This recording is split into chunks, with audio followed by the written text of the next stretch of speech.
This is a 2018 McLaren 720S. It's McLaren's new exotic sports car, replacing the 650S. Now, in the past, I've complained that all McLaren models look the same and they have the same engine. Well, here's one that looks completely new, and it has a completely new engine with 710 horsepower. I've borrowed this 720S from McLaren Philadelphia here in Westchester, Pennsylvania, in the Philadelphia suburbs. And this isn't even the coolest car they have. That honor goes to a P1 they currently have for sale for over $2 million. But this one is pretty cool, as it is the latest McLaren model. It only came out a few months ago. And yes, it has 710 horsepower and 570 pound-feet of torque, courtesy of a 4-liter twin-turbocharged V8. It also weighs just a hair over 3,100 pounds, which makes it around 280 pounds lighter than a Ferrari 488, or in terms you can understand, approximately one giant panda lighter, or roughly 21 armadillos. Of course, if I'm comparing this thing to the Ferrari 488, you probably know this thing has got to be pretty expensive, and indeed it is. The McLaren 720S starts at $285,000, and with options, things can go up from there. This one has a sticker price of just over $335,000. So today, I'm going to show you what you get when you spend more than $300,000 on a McLaren. I'm going to show you all of its cool features and its interesting quirks. Then I'm going to take it out on the road and tell you how this thing drives, and then I'm going to give it a Doug score. And for more of my thoughts on the 720S experience, click the link below to go to autotrader.com/oversteer, where I've also compiled a list of the other hottest, most anticipated new cars coming out this year, according to me. Now, I'll start by addressing a question I'm sure you have, which is, how do you get in the 720S? There's no visibly obvious exterior door handles. Well, it turns out you reach into the middle of the door, behind the door panel, and there's a little black pad. Put your hand on it, pull, and then the door pops right open. And then you jump inside. So now I'm inside the 720S to go over the long list of quirks and features in the interior of this car. There are some really cool ones, starting with the coolest of all. That would be the gauge cluster. Now, when you get in the car, you'll notice that there isn't a gauge cluster.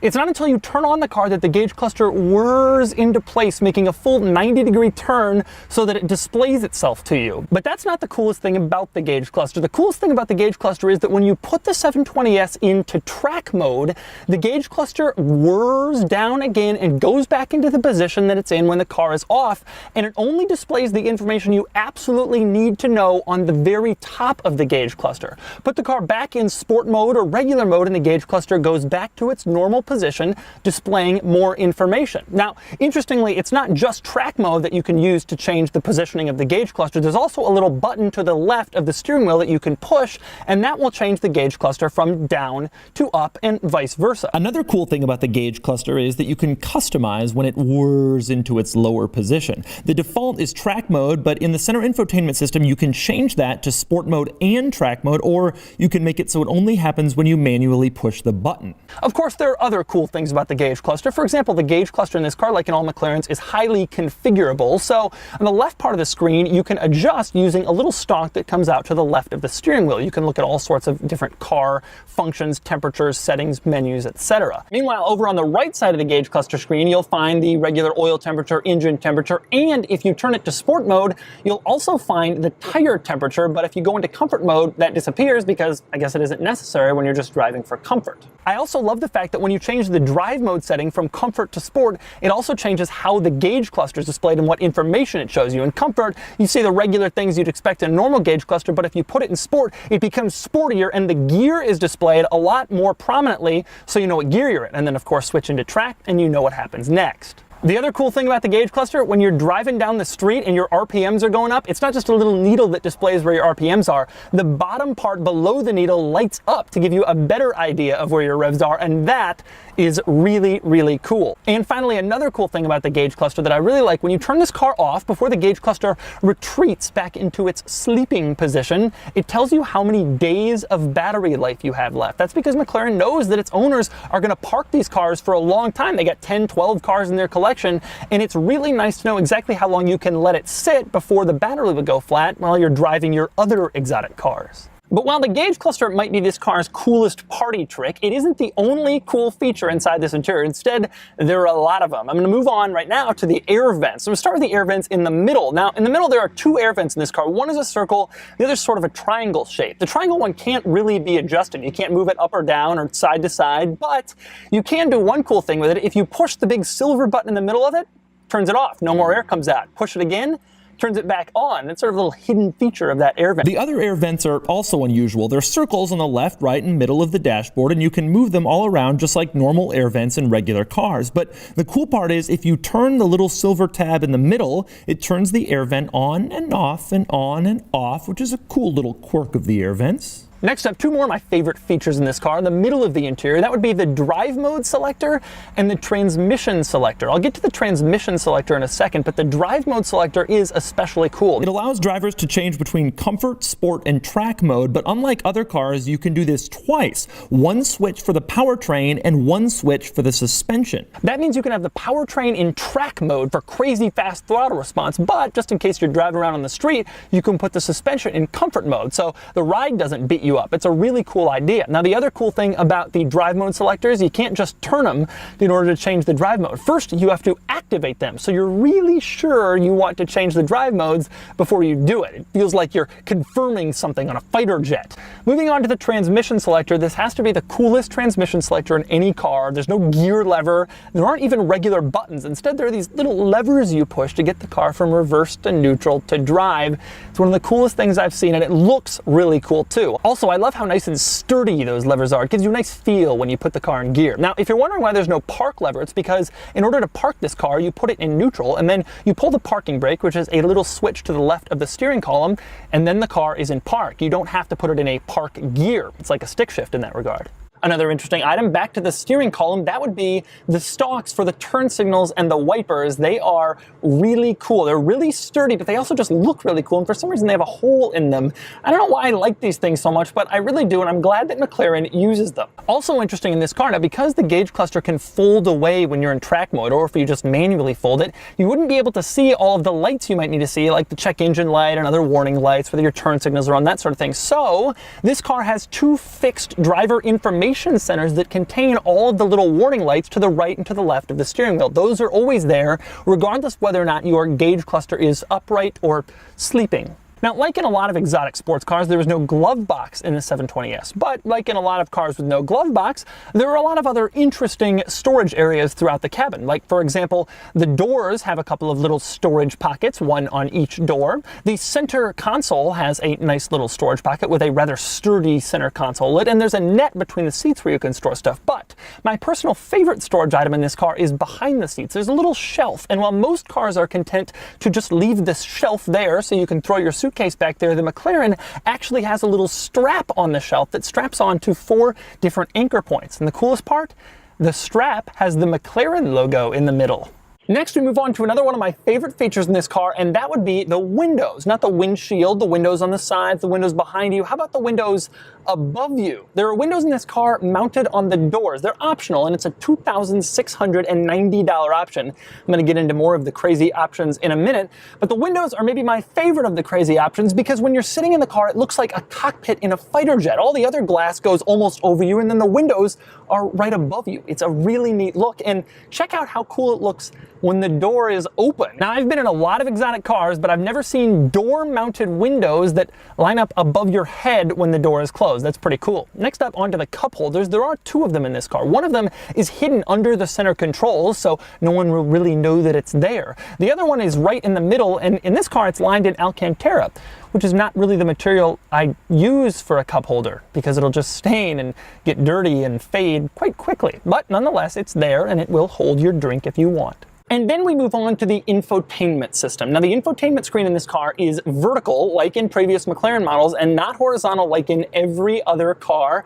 which makes for an interesting look. There are a few interesting things about the infotainment screen. One is the fact that when you put this car in reverse, the little tiny reverse camera shows up in the infotainment screen arrayed horizontally, even though the screen itself is vertical. The good news, you can put the reversing camera in the gauge cluster, which makes it a lot easier to see and gives you a lot larger screen. Another cool thing in the infotainment system, that would be the very variable drift control mode. McLaren clearly wants you to have fun with this car. Nobody else has a drift control mode, and this one allows you to go and control your drifting on a closed course, obviously. I also love the look of the climate controls. It's inside the infotainment system, which I don't always love, but I'm willing to make the trade-off for this. Take a look. The guy in the climate controls is wearing a helmet, like he's in a race car, but he's getting air conditioning put on him. I love it. You can set the climate controls based on the helmet guy. You can send them up to his helmet or to his legs or to the windshield. One of the things I don't like, this car's heated seat buttons are in the infotainment screen. I'm a big believer that heated seat buttons should just be something you press when you're really cold instead of having to go through various menus, but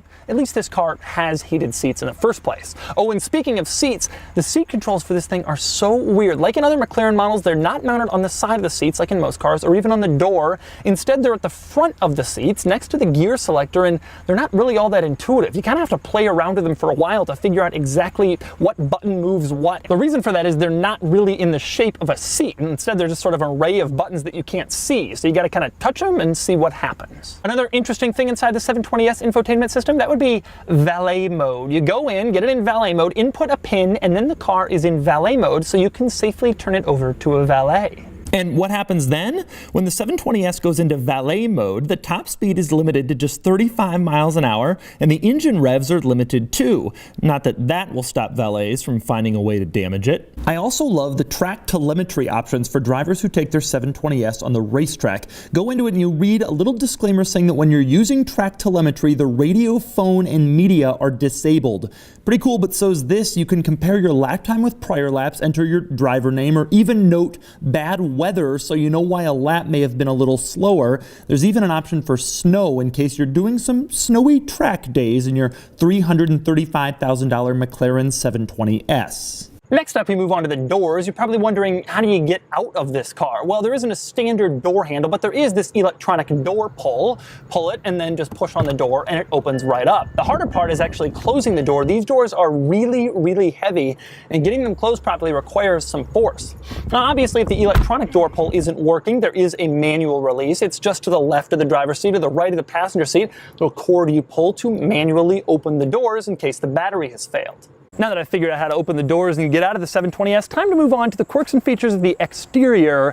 There are many. We will start with the headlights, which have been very controversial in this car. In fact, a quick glance, you might think that the headlights are missing, but they're not. The weird thing about the headlights is there's this little cutout, like you can see, and there's a bar going across it. Well, that's not the headlight. That's actually the turn signal, and I think it looks kind of cool. The bar goes across the headlight, and then it sort of continues on the other side of the bodywork by the wheel. The actual headlight itself is further in underneath that bar behind it, and also behind that bar is a little air intake. So it's a combo headlight, turn signal, air intake thing. This is a controversial aspect of this car, but I think it looks at the very least interesting. Now, moving on to the trunk, you'll find a couple of interesting items up here in the 720S, starting with the fire extinguisher, which, by the way, it's hilarious. It's in the trunk. A fire starts in the car, and you stop, pull over, you pop the trunk, walk to the front, open it, turn on the fire extinguisher. It's like 30 seconds before you can actually start battling the flames. Anyway, there's the fire extinguisher, and there's also a first aid kit and a warning triangle. Now, the reason I find those things kind of interesting is because they're cheap. The fire extinguisher costs only $180 per the window sticker, and the first aid kit and the warning triangle are only $80, which is absolutely nothing on the window sticker of a $335,000 car. In fact, this car has the McLaren Sports option package, which is over $11,000, and it shares a window sticker with an $80 warning triangle. It's probably the largest discrepancy in the entire history of car window stickers. Now, speaking of the warning triangle and first aid kit, something else interesting about this car, you can't open the engine compartment of a 720S. Seriously, you pay $335,000 and you can't even look at your glorious engine. There's no button inside the cabinet, doesn't pop back there, there's no way to do it, except hidden inside the warning triangle and first aid kit compartment, there is a little tool that allows you to get into the engine compartment, but only in an emergency. Otherwise, McLaren doesn't want you fooling around back there. Another interesting thing up in the trunk, on the left, you'll notice there's a little net containing a leather zippered pouch. Well, remember, this car doesn't have a glove box, so that's where you'll find your McLaren owner's manual. It fits perfectly inside this little zippered pouch. And when you open up the pouch, you'll discover that the owner's manual is hardback. It's a very classy way to learn how the buttons and switches in your McLaren work. Moving around to the back of the 720S, let's talk spoiler. Right now it's in the down position to make it extra slippery for high speed, but push a little button inside the cabin in the 720S marked arrow, and the spoiler shoots up to give you extra downforce. Take a look at the spoiler in action.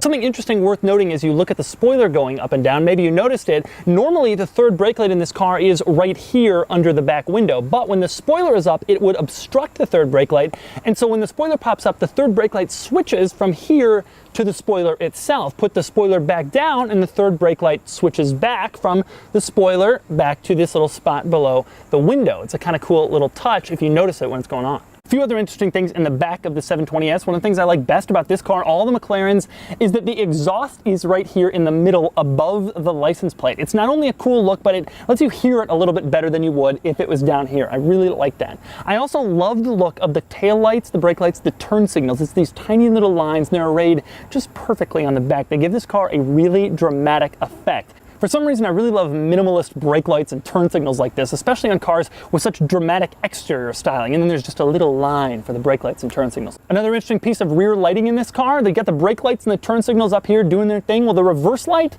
all the way down there below the license plate, and it's really tiny. Apparently, the reverse lighting doesn't fit in with the McLaren design philosophy. Another interesting item, as you can probably hear, the car is on right now. So I go to open the fuel door, and nothing. It won't open, which is odd, and there's no button or switch inside the car to release the fuel door. So I'm thinking, how do you open this thing? I can't get it open. What do you have to do? Well, it turns out, watch this. I'm gonna turn the car off. Now the car is off. I push the fuel door, and it pops right open. Apparently the fuel door can sense whether the car is on or off, and it won't open unless the car is turned off. Next up, a few other interesting exterior quirks in this car, starting with the doors. Now, I already told you they have those windows in the top of them, and that they're really heavy, but one of the craziest things about the doors is just how complex of a piece they are. For example, where you go to open them, they have a hole in them so that the door can line up with the air vent and send air into the engine, and that isn't the only hole in the door. There's a separate one at the base of the door on the outside. It's absolutely crazy. The entire door opens upwards. It has two windows inside it, one of which rolls down, and it has two holes. I don't think I've ever seen a door this complicated before. Another interesting exterior quirk, how about the windshield wipers? One of them is gigantic, one of them is incredibly small, just like the Honda Fit. No, really, just like the Honda Fit. If you have one, you know what I'm talking about. And then there is maybe this car's most appreciated feature, and that would be the sport exhaust. The sport exhaust in this car is a $5,770 option, but when you're driving it, you might think that it's worth every penny. Take a listen while it's just parked here.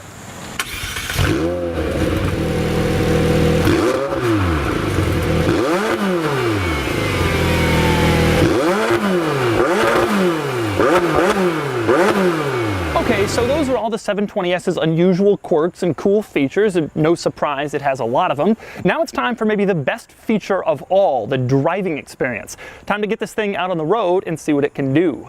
All right, driving the 720S. I've wanted to do this ever since I first saw a picture of this car, just like I'm sure all of you did.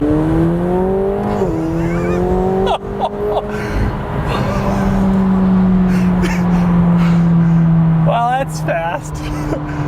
Wow.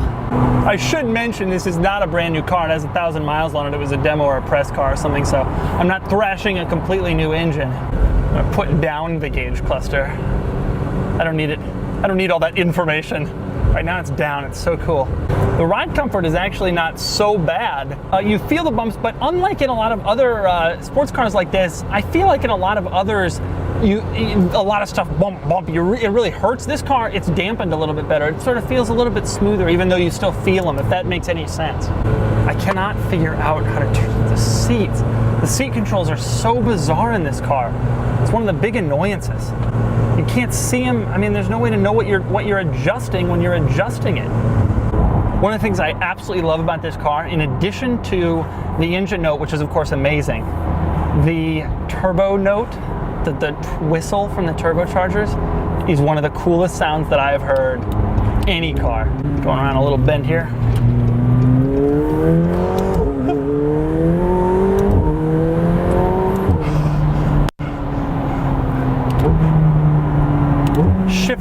instant, absolutely instant. But that's not the crazy part. The crazy part is the speed.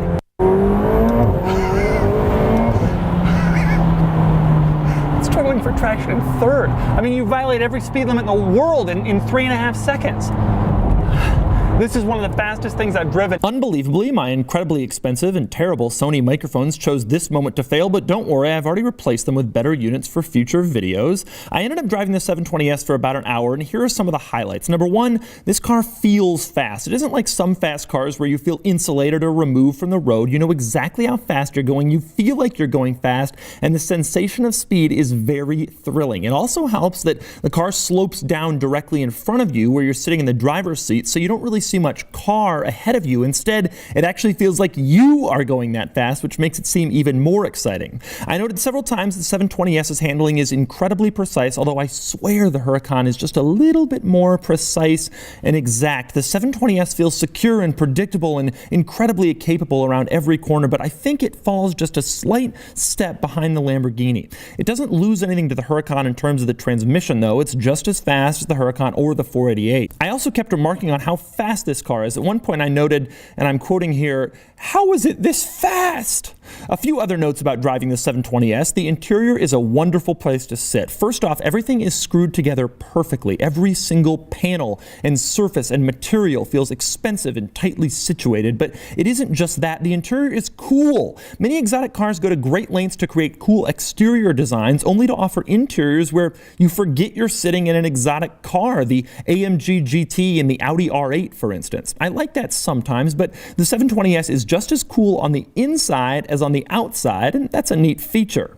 Also, like other McLaren models, when you're going very fast and you slam on the brake, the spoiler comes up and acts as an air brake. This helps you slow down, but it dramatically limits your rear visibility when you're stopping hard. Speaking of visibility, the positioning of the mirrors is weird. Because of the design of the door with a big hole right next to the car, the mirrors are way out from where you'd expect them to be rather than right next to the windshield. It works, but it takes some getting used to. And so that's the 2018 McLaren 720S, the latest exotic sports car on the market. If you're wondering how it stacks up against its rivals, the McLaren 720S, like I said before, has 710 horsepower. The Ferrari 488 has 660 horsepower, and the new Lamborghini Huracan Performante has 630 horsepower. The 720S will do 0 to 60 in about 2.7 seconds compared to 3 flat for the 488 and the Huracan Performante.